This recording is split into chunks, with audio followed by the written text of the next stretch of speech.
In a report to Congress, President Eisenhower's Federal Reserve Board recommended creating a professional venture capital market to provide long-term funding for high-potential growth corporations, usually in the tech sector. This category of business is particularly efficient at creating both jobs and revenue growth. Congress implemented the Federal Reserve Board's recommendation through the Small Business Investment Act of 1958, and President Eisenhower signed the act into law. The authors coined the name Eisenhower stimulus to differentiate this kind of economic stimulus, which consists of expanding private venture capital, from the more well-known Keynesian stimulus, which consists of expanding government spending. The Eisenhower stimulus works on the principles described by President John F. Kennedy when he said, "A rising tide lifts all boats." Instead of temporarily targeting the whole economy the way that a Keynesian stimulus plans do, the Eisenhower stimulus plan permanently targets that portion of the economy that provides the most long-term growth for the least investment, the creation of new growth corporations. Eisenhower stimulus leads to the creation of new corporations. This creates structural economic growth that can permanently reduce structural unemployment rates, as these new corporations create new permanent jobs. Keynesian stimulus does nothing to expand the economy structurally and does nothing to reduce structural unemployment rates. Instead, it provides temporary relief.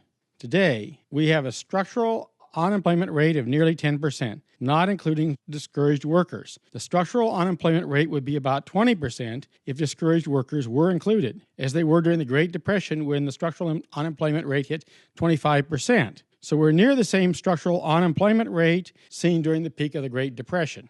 World War II forced the United States to triple its industrial output. This ended structural unemployment. Today, an Eisenhower stimulus is the only practical way to increase industrial production. Eisenhower stimulus has proven to be an extremely cost-effective way to create permanent jobs and permanent structural economic growth. Keynesian stimulus doesn't have anywhere near the proven track record that Eisenhower stimulus does.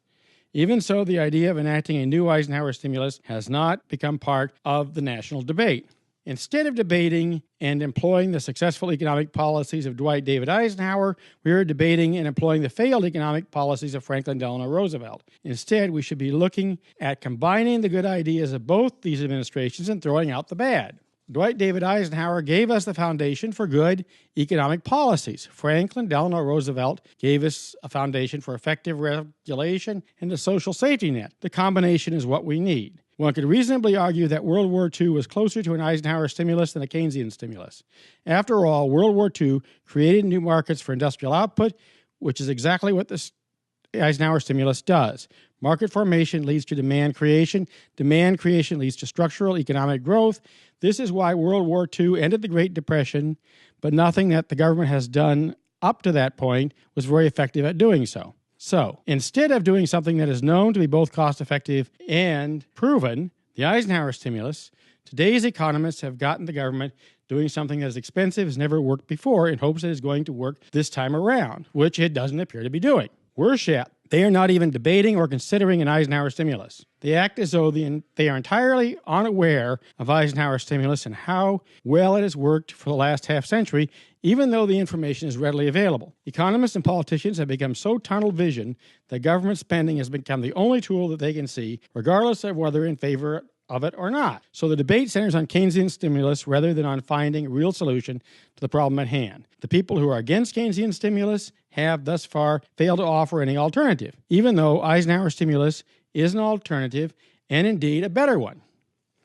It is time to admit that Milton Friedman was right. Keynesian stimulus does not permanently correct structural unemployment. The government must change their focus from Keynesian to Eisenhower stimulus. The Eisenhower stimulus was implemented through the Small Business Investment Act of 1958. The act expanded the venture capital market to about 0.2% of GDP. This amounts to about $26 billion annually for the 5 years ending in 2008, or about $85 per person per annum. Despite the small size of the expanded venture capital market, venture capital-funded corporations now account for 10% of U.S. jobs and 18% of U.S. revenue. Over the last 35 years, one job was created for every $25,000 worth of venture capital. This does not include secondary employment. If there were 3 secondary jobs created for every job created within the venture capital-funded corporations, then one job was created for every $6,000 worth of venture capital invested. When you consider that secondary employment may be as high as 3 times the primary employment directly created by these venture capital funded corporations, it is possible that 40% of U.S. jobs exist because of the expanded venture capital market created by the Small Business Investment Act of 1958. Logically, if the Small Business Investment Act of 1958 had expanded the venture capital market to 0.4% of GDP instead of 0.2%, we probably would have a roaring full employment economy with a standard of living today could be as much as 20% higher. The economic impact of the Small Business Investment Act of 1958 proves that President Eisenhower's Federal Reserve Board was right. Expanding venture capital dramatically stimulates overall economic growth. It creates structural economic growth, leading to an economy that structurally requires more employees, thus leading to lower structural unemployment. The big question is, why doesn't the government get rid of our economic malaise by further expanding venture capital?